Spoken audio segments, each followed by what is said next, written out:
Hi, this is Adrienne Barbeau. Just call me Billy. Everyone does. And you're listening to WithoutYourHead.com. Welcome to the station of decapitation without your head. I'm Nasty Neil. I'm Mama Creepy. That would make me Terrible Troy. And we're joined here on Scream Queen Month by Lesleh Donaldson. How are you doing? I'm doing good. I just love that whole decapitation opening. That's hilarious. Oh, thank you very much. Awesome. Yeah. And I was going to get to this a little later, but since you brought up decapitation, one of your movies I thought was perfect for Without Your Head. Yeah, I think both of them more or less without my head. Happy Birthday to Me and Curtains. Yeah, that's very true. Yeah. The Curtains one is pretty very fitting, I think, because then you see the head, later on in the movie. In the toilet, I know. Exactly. In the toilet. It's me and Jeff Bridges could actually say we've had our head in the toilet. So I feel like I'm in good company with him. But his was like forced in. Mine was probably forced in too, but I didn't feel it. Yeah. When they film that, is I assume you're underneath there somewhere, like just no, I actually So they actually what they did is they made a little makeshift toilet. Mm-hmm. And I laid back into it, and then they put the lid down, and they dressed my neck with, makeup, gunk, whatever, to make it look like. They filmed over, like they stood over and filmed me. So I was lying down on the ground and lying into this toilet, and then they just filmed. The camera was over. So when she picks up the lid, Linda Thorson picks up the lid. It's from her viewpoint, so the camera was like directly. The cinematographer was directly over me, filming into it. So that no CGI back then. Yeah. To do everything, had to do everything. That water looked a lot cleaner than Jeff Bridges' water. So yeah, well, that's it. Yeah, Jeff Bridges' water didn't look too clean. When I just watched Curtains again recently, and it was one thing was interesting is there's like a scene that's really topical right now is when you and all the girls around the dining room table saying like what you would do for the role, and people are like, I'd fuck the guy or I'd go down, and I was like, topical. Wow, this is Ain't it topical? Yeah. Well, it's like what's going on in Hollywood now is nothing new, really. I mean, like it's not, and true, it's not just Hollywood; it's everywhere. But it's really, I think it's Sandy Curry's character says she would, fuck for it. So, and then I end up being the one that does in the movie. Then I get killed. So, they always say you get killed after you have sex. So, that was true to form. But, it's horror movies. Exactly. No, but because it's it's been in our dialogue for years and years and years. Mm-hmm. So it's no surprise what's going on down there in Hollywood. Yeah, it's just kind of interesting. It's just interesting when we watch a movie for that era, and they're talking about it, and you can tell the way you guys are. It's not necessarily a big deal. Like everyone kind of knows exactly what that this is what's on. Well, there's several actresses. I'm not going to name names, but I've found out through other friends that are self-confessed that they have done that in order to, because they were at a time in their life where they were not doing well, didn't have any money, didn't whatever, and somebody comes along and says, hey, I can help you, and this is, it's a trade-off, whatever. And some people don't have a problem with it, or they do it. So. No judgment there, for that. But there's those of us that don't want to have it imposed on us. Right. And I feel bad for the women that have been victims of Harvey, especially the ones that were raped. It's just really horrific. So, but yeah, I mean, it's sort of like an unspoken thing that, well, this is what happens. This is how it goes. And okay, or no, I don't want to. So, I don't know. It'd be interesting because I don't know how I would have reacted because I never went to Hollywood when I was young, and now I know I probably would never have had a career at all. So, not that I'm laughing about it, but I mean, it's like, but I don't know, because that I probably wouldn't have had a career as Lesleh Donaldson now, because I'm older and I know more about saying, go fuck yourself. Right. Whereas when I'm 22, it was obviously a lot more, nervous and sheepish and shy and scared and hungry for work. And, so yeah, I don't know how I would have reacted back then. Mm-hmm. Well, and there's a reason why there's the term out there called the casting couch. Yeah, exactly. Exactly. Mm-hmm. Absolutely. The curtains was a casting jacuzzi. It was a casting jacuzzi, basically. Yeah. Jacuzzi, yes. A casting dining table, yeah. So, yeah, I know, it was. It really was. So, yeah, topical. Mm-hmm. Very topical. Yeah, and I also like that you have a boombox in the movie. It's I do. Yeah, I know, and it's Burton Cummings. I'm forever linked with him. I'm kind of really excited about that. Nice. His song. Yeah, we were talking before the show about being cold, and I assume there's real snow. And what was it like to film out in the actual? Is that you skating too? So the story goes, I was practicing a little routine. So I had trainers. I had skating trainers, and I was practicing. During it was a long shoot, because they stopped the shoot at some point because there was a lot of conflict behind the scenes about how they wanted the movie to go and which direction they wanted it to go. And so there was long periods of time where we didn't shoot. We weren't shooting, and we didn't think it would ever resume. But I practiced my my little routine in a rink, like in an arena, inside where they had the Zamboni, and of course the ice is smooth and nice and beautiful. And then we get to go to do the scene, and it's on a pond, and of course the pond is bumpy, and I take a glide right onto the ice and trip over a bump and smack my face onto the ice.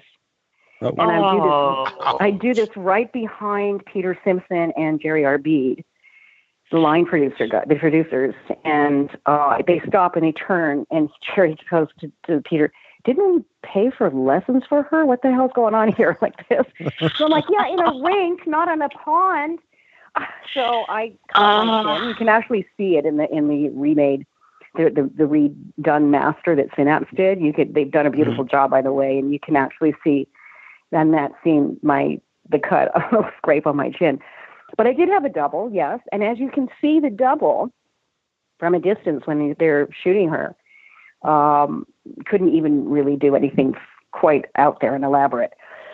Excuse me. So she couldn't really jump in the air and twirl and do all of that because of the same reason that the ice was bumpy. So there was just a few little, jumps and, nothing like when you picture an ice skater, figure skater can swim with their leg over their head and, like jump 3 times in the air, and she didn't do any of those. Mm-hmm. So, but I had a double. She was really cool. She actually is the one that's she skates across the rink as the hag too. Oh, wow. In the mask. Yeah. Mm-hmm. Yeah. It's actually a really well shot scene, I think. Yeah, it's pretty good. I know, it holds up. Yeah, definitely. Yeah. It holds up today. Mm-hmm. Yeah. And just what about, you said, because you said it was a long shot, like just being out in the cold and the snow at the time. Mm-hmm. Yes. Well, I think the worst part of that for me was obviously they're milking it, with the long shot of the skating across the ice part of the hag coming towards me. But I think the most difficult part for me was I had to actually take off and run through the snow in skates. Have you ever done that? No. Oh, it's hard. It's really fucking hard, and it's like, oh my god, and I had to run through and hold my arm and act like I'm just scared, and so it was very a guy exercise, a lot. So it was a haul. So but that was more, and then I had to fall in the snow and that. So that was when it got cold. But it was actually a beautiful day. It was sunny. It was not too cold out. So it wasn't too bad. I was used to the snow back then. You're from the land of the north. So. The land of the north in Toronto, Blizzard City. Yep. Yep. How did you get born with skates? Yes. And now I'm terrified to go on the ice because I'm terrified I'm going to fall. I've always been afraid of that. That's something I don't really get afraid too much of stuff, but that's always a scene in a movie. I always get really nervous about it when someone falls through the ice and they're trying to get out. Oh yeah. Especially falling through the ice. Yeah. Yeah, I've seen so many people take their vehicles out onto lakes and things like that. Yeah. Because I used to live in the land of the north. Not that far north. I lived in Minneapolis, but I've seen people out there, and I'm just like, no. What are they doing that? No. That's insane. I'm just like, that's crazy. And especially like it gets closer to spring or something. I'm just, right. I can see water on there. I'm just like, no way am I going out there. Yep. Yeah. I'm like, if you want to do it, have fun. Have fun with that. Yeah. Not for me. I got a question Not for me. For you. Now, you went to school. You went through what was it, grade 4, in for music. Oh yeah, I have. I have. Your father. Your father was he was an opera singer. Yeah, my father was. He was an opera singer. My mother. Excuse me, I've got something in my throat. My mother's a beautiful singer too, so I ended up taking singing lessons at the Royal Conservatory of Music here in Toronto. Mm-hmm. And I had my grade 4 there, and then by the time after that, I was about 14, and I was not really wanting to do opera. But it was sort of like I was told, do this now because you'll get the basics of singing. You get the basics. But I really wanted to be Chrissy Hind, so I really wanted to be a rock star. But I was just saying rock and roll. No, there's nothing wrong with that. Hey, Chrissy Hind's, awesome. So I ended up going to just a singing teacher, a vocal teacher, and leaving the conservatory. So I didn't go any further than my grade 4. But I'm glad I had the basic training there. But then again, I never really sort of I can sing. I have that skill, but I don't do it a lot, so I don't know if I can anymore.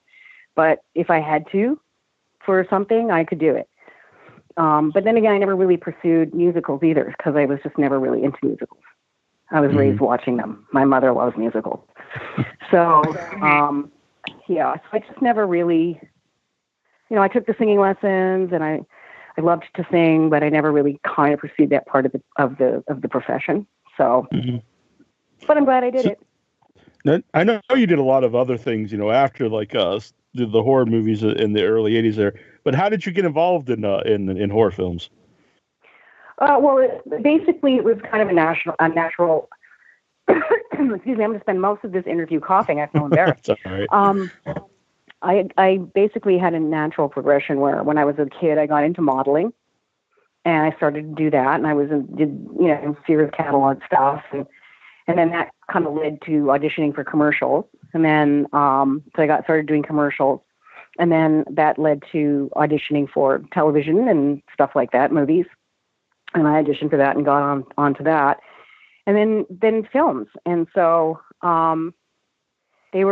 back in that time, it was the tax shelter time. So in Canada, so a lot of productions were flocking north to save some money. Mm-hmm. And they really were only making two kinds of movies back then up here. It was either comedies like Meatballs or Porky's or Animal House, or horror movies.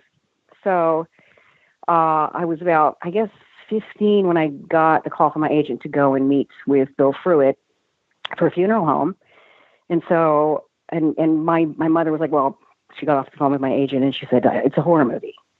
And I remember thinking, wow, this is so cool, because I was raised going to see Hammer horrors with my aunt. She would always, sneak me off and tell my mother she was taking me to see The Sound of Music or Oliver, but we'd actually go off and see all the Hammer horror movies. So she was a cool aunt. Yeah, that's a good kind to have, I think. It is, isn't it? Yeah, and I was young. I was like, 8, 7, 8, 9. So, that's the best, then. She was sneaking it off is the best. Like Christopher Lee and Peter Cushing and stuff. Oh, absolutely. Yeah, absolutely. It was fantastic. So I was raised on those. So when I got the call for the funeral home, I was really excited because I was like, oh, it's a scary movie. Yay. So I went in and I got it. So that was exciting. And then, so about a year later, it's like, oh, there's another horror movie. And I'm like, okay. And then I started to see a pattern, then another horror movie. So I always wanted to do the comedies, but I kept getting cast in the horror movies. So, but it just sort of happened in that way. So it was sort of like a progression of, luck and auditions and stuff like that. Did that aunt get to see you in the horror movies? Did that what? Did your aunt get to see you in the horror movies? Oh, yeah. Oh, sure. Oh, very yeah. cool. Absolutely. Yeah, of course. Mm-hmm. She was very proud. Yeah. Yeah. It's like I helped create that. I helped create that mindset. That is pretty cool. Do you know why Cries in the Night changed the name to Funeral Home at some point? I don't know if it was like a distribution thing. I'm not sure. It just sounded better. I heard at one point, I don't know how true this is, but I heard at one point they changed it because they thought it sounded too pornographic. Cries in the Night. So it wasn't really representative of what the movie was, which was a funeral home. I guess it took place in a funeral home. So they wanted to be like, I don't know, just no imagination. Funeral home, because it's a funeral home. So, but I'm not 100% sure as to why. I'm sure it's distribution and just how it's better to market it. Mm-hmm. It's a little more spooky. I guess, yeah. But it's a little more generic too. I think Cries in the Night's a little more creative name. It is, yeah. It is very generic. That's the word I was looking for, and I couldn't think of it. Okay. It's generic. It's especially for that time. I don't think there's too many horror movies where there's a female killer. Not to spoil the movie for anyone who hasn't seen it yet. Right. But, No. Exactly. I just watched it the other night. Yeah. Yeah, I don't think there was. I really don't. I think you're absolutely right.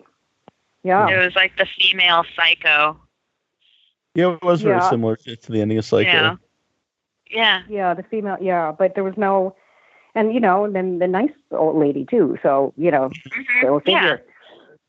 Yeah, because it was basically it was the Little Red Riding Hood scene with the Psycho paying homage to Psycho. So yeah.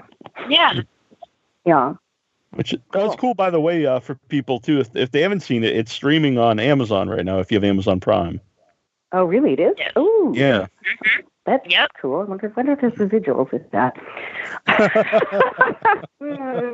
Exactly. You should definitely look into that. Yeah, I would think so. Yeah. Well, that's good. That's good. No, watch Funeral Home, people. Yeah. On Amazon. Happy birthday to me. Go on. Oh, go ahead. Yeah? Happy birthday.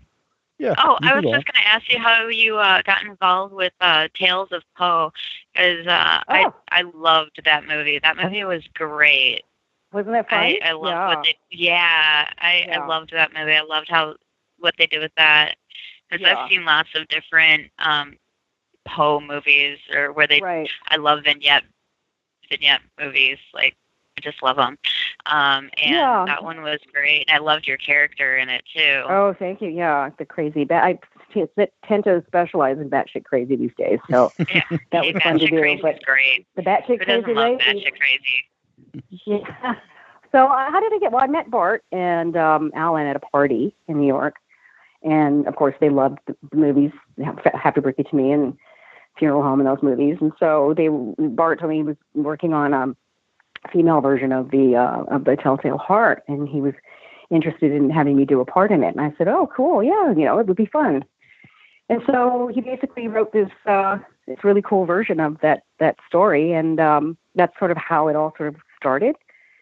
And then he had the additional writing of the third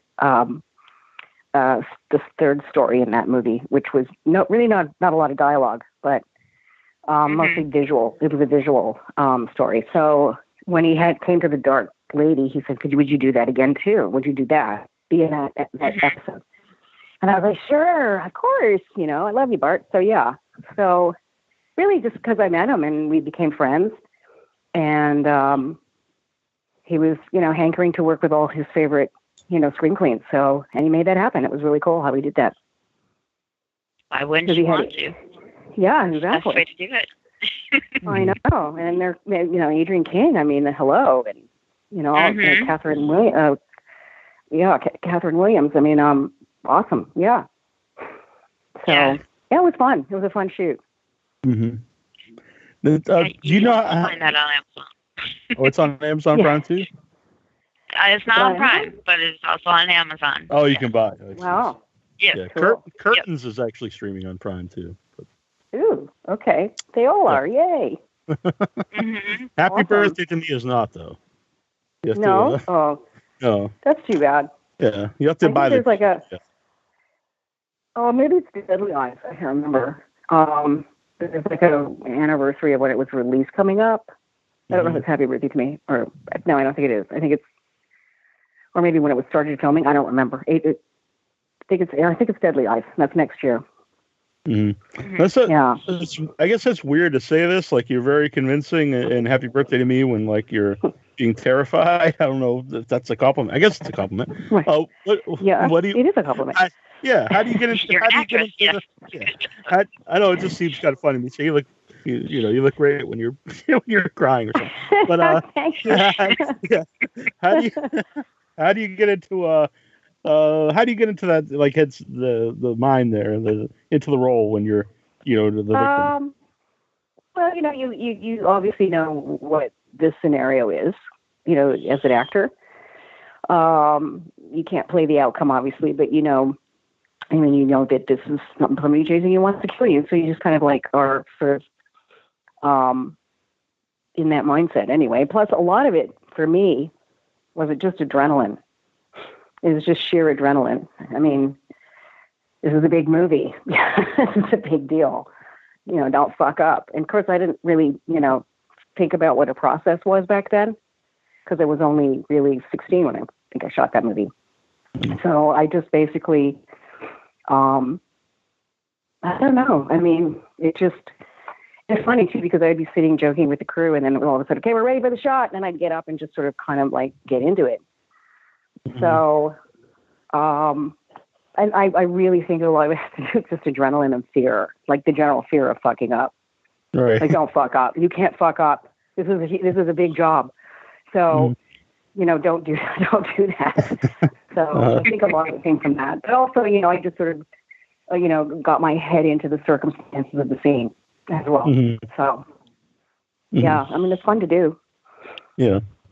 Mama Creepy brought up Tales of Poe. What are some of your upcoming projects?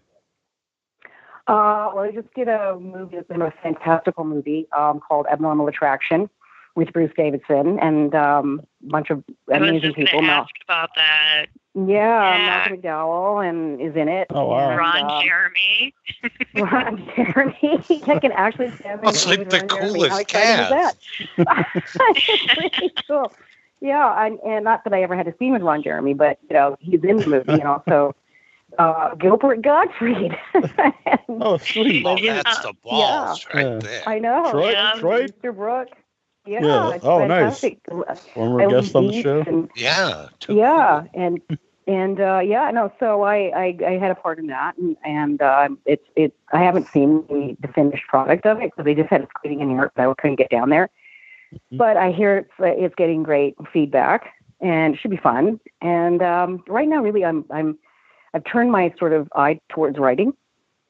So I've written 2 features, a feature and a television movie with my writing partner Maria Nieto, and we're just trying to get it out there. So I've been focusing mostly on that. Mm-hmm. So not so much with the acting, but I did a movie of the week that I'm not sure when that's going to air, but I'll let you guys know when I find out. And just, I had a little actor role in a Paul Feig movie. I was really excited about that. He's the guy behind Bridesmaids and awesome. And Spy and all those, cool chick movies. So fun comedies. Yeah, so that was kind of fun. So I've just been doing little bits of acting here and there, but I'm mostly concentrating on writing. Mm-hmm. That's great. I see the Abnormal Attraction here on IMDb, and it's the cast is crazy. Tyler Mane is also in it. Yeah. I don't want to put Troy in the spot, but he does do a good Gilbert Gottfried impression. Oh, he does? Oh, I'd love to hear it. Oh, I don't know if that's true or not, but that's what they tell me. That's pretty damn close. That's awesome. Thank you. That's great. You do. It's even better if he's probably not put on the spot. He's not forced to do it, right? Awesome. I saw you did some voice work on Ewoks and droids, and I was always like, how do you even get into that world? Like, how do you become how do you get like a voice acting role?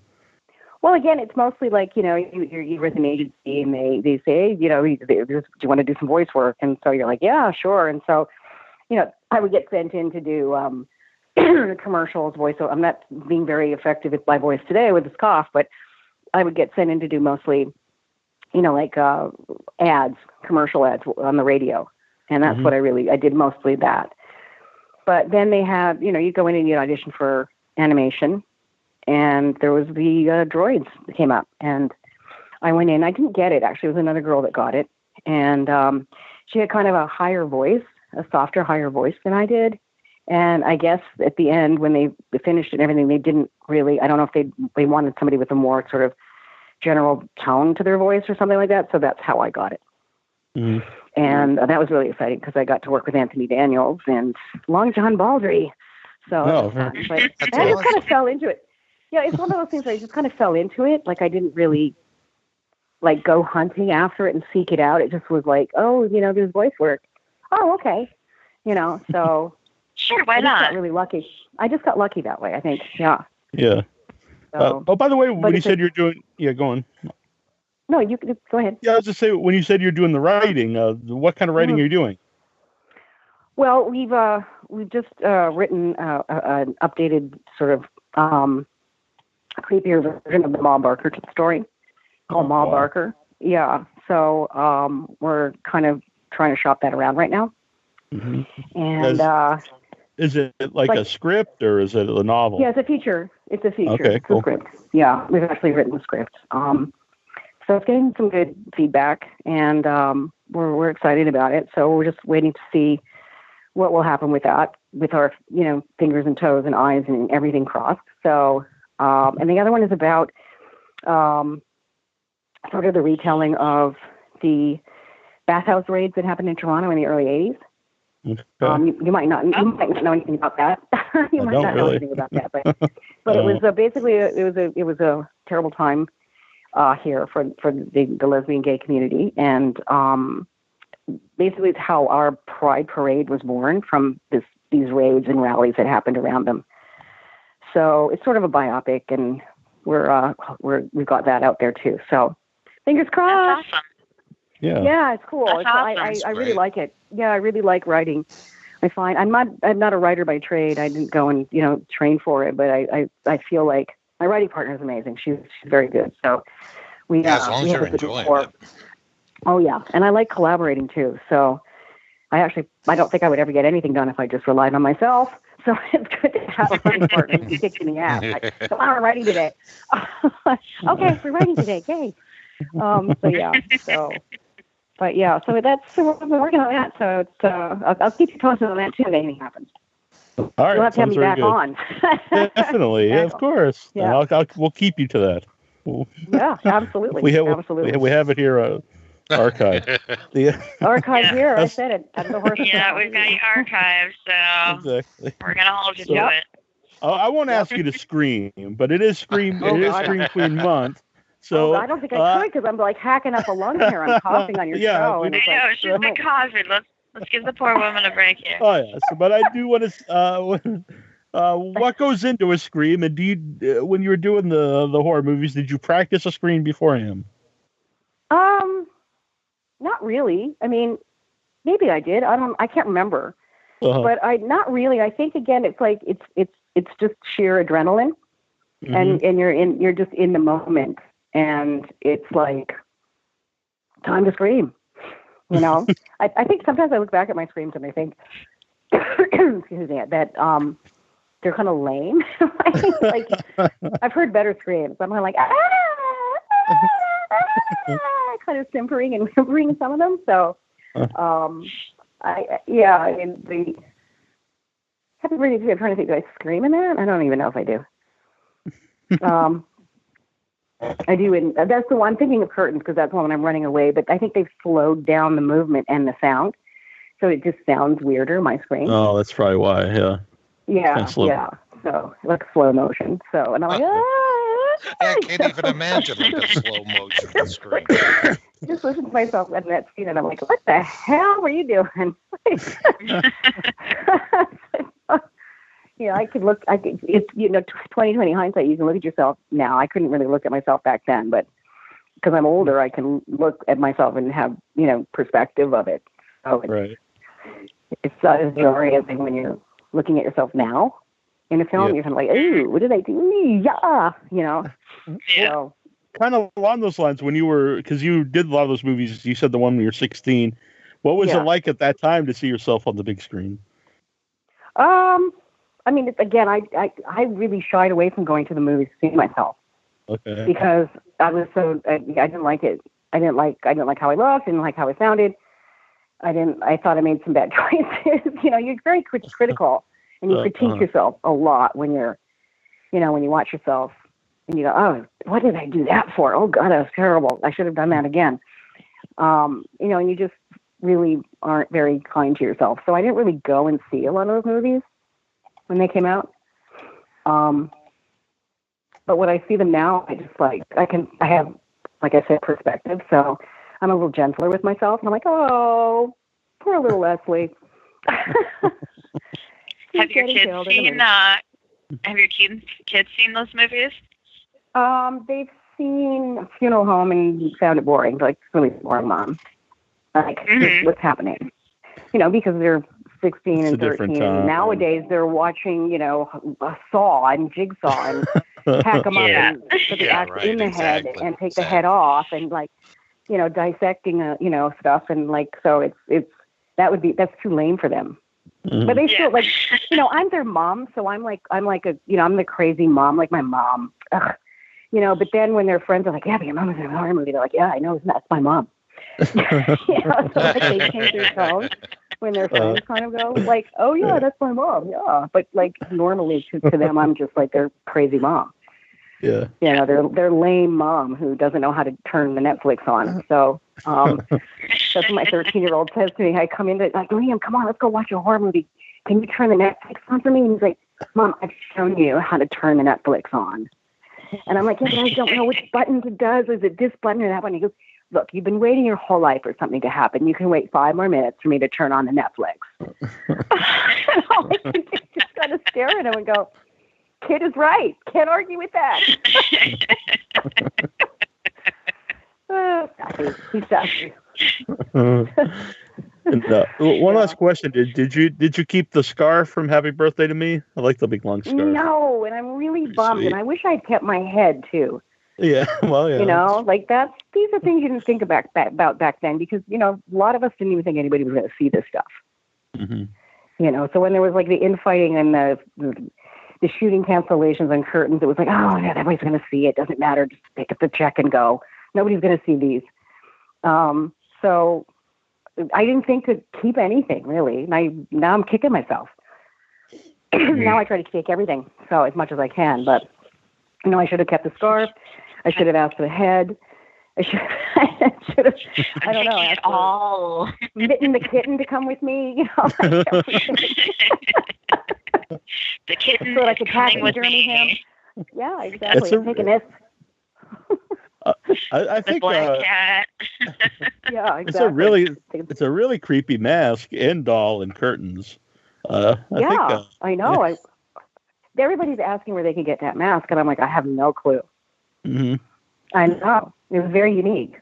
Yeah, I think I think Curtains is a really underrated movie because I think a lot of people know. Yeah, I think a lot of people know Happy Birthday to Me, but Curtains, I don't hear a lot of people talk about, but. When I watched it again recently for this interview, I thought, "Wow, this is a really good movie." I'm surprised it's not talked about.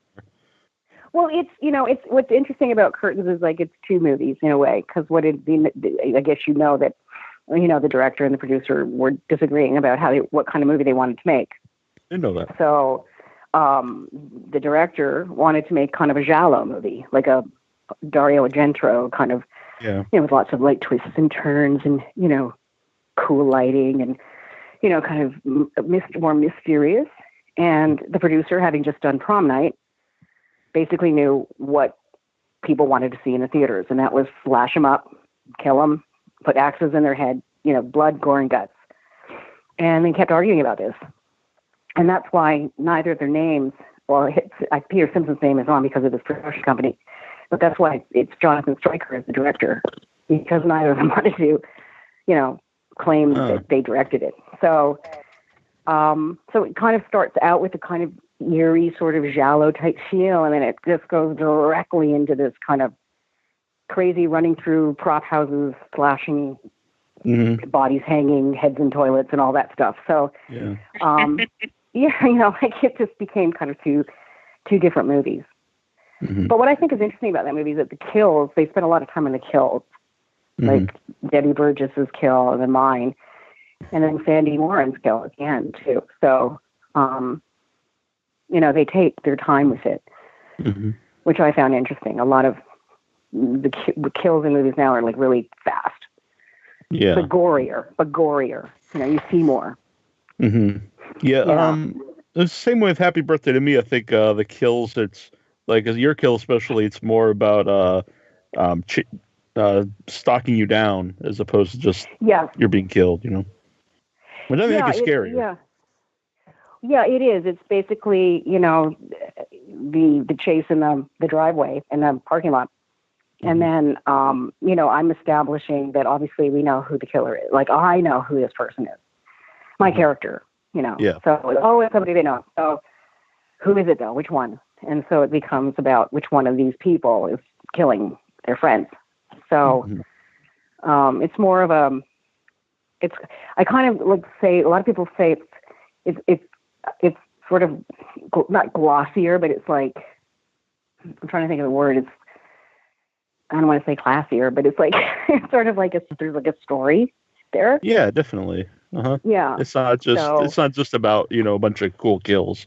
Right. At a camp or at a whatever, but it's more like, there's something going on here. We need to figure this out. What's going on? So it's got, you're more involved, I guess. I don't know. Yeah. No, I think definitely there's more to it. Yeah, some more layers and stuff. Yeah. And that was Jamie Thompson. Yeah. So, who I didn't know who he was at the time. Mm-hmm. I know. Good thing, too, because I probably would have been really starstruck. Because I get like that. I was like, he did what? He did what? He did what? Cape Fear? What? This was years after. They said, you worked with Jamie Thompson. I'm like, yeah. He did Cape Fear and Guns of Navarone. And I'm like, he did what? What? That's how clueless I am. I just have no clue. So, how can people follow you online if they'd like to keep up with you? I'm at Lesleh Joe on Twitter, if they want to follow me there. But I'm not that really interested. They can follow me. They friend me, Lesleh Donaldson on Facebook, and again Lesleh Joe on Instagram. Basically, that's it. I'm just me. You can come and get me. I don't have any fan pages or anything like that. Just come and get me, and I love friending fans and talking to them and stuff. Yeah. So it's cool. Or you can just keep an eye here on Without Your Head, because we're gonna have her back on when she has new stuff comes out. Exactly. You got it. Absolutely. I'll be posting about her. Don't worry. Yeah, well, we're friends, right, Heather? I think we're friends. We're friends. We're friends. Yep, we became Facebook friends. Yeah, we did. Awesome. And I always like to put up crazy, pictures and things. Inspirational saying, crazy pictures, gothic, dark pictures. So you'll fit right in with everybody. Yay. Yeah. Yeah, it's fun. You guys are fun. Cool. Well, I appreciate you coming on. It's been great.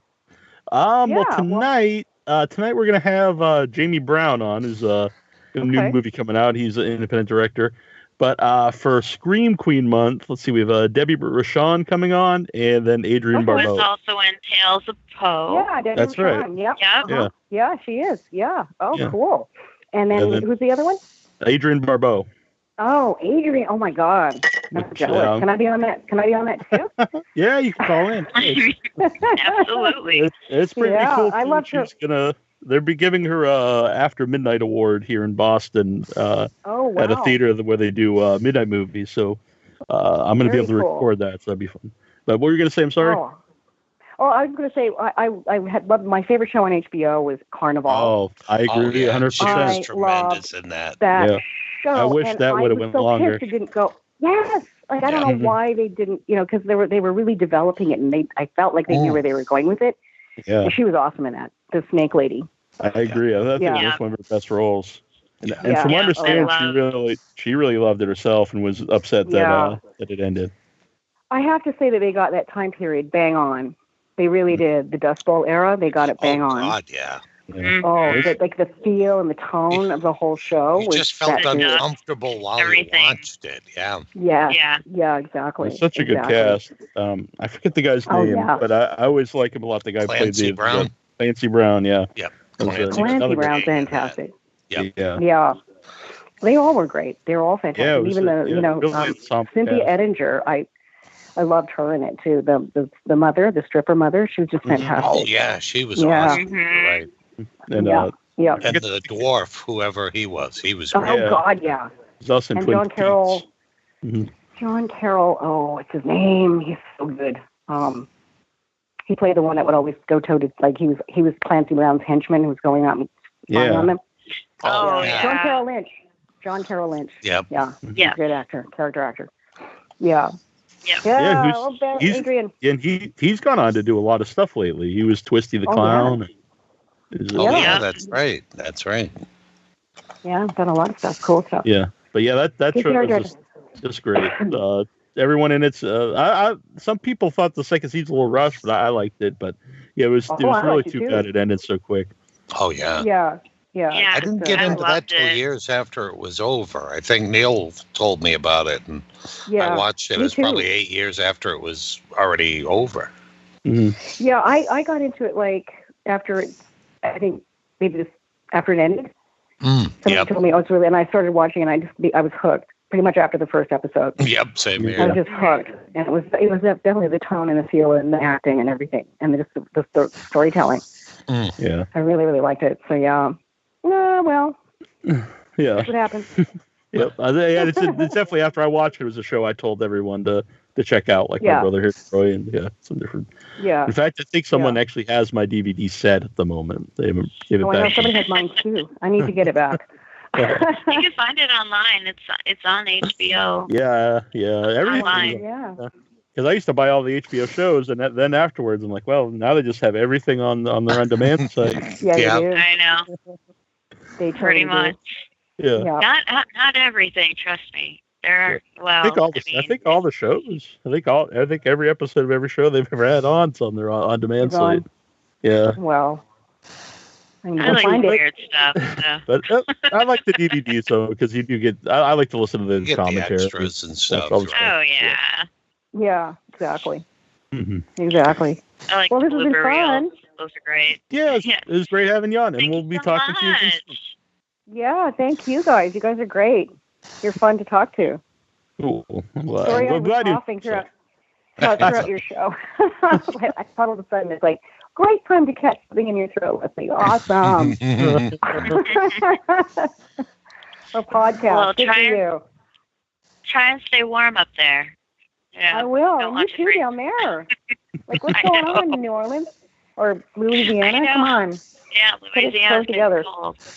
I know. Damn. Not good. Freaking out. This is Barbara Crampton, and you're listening to Without Your Head.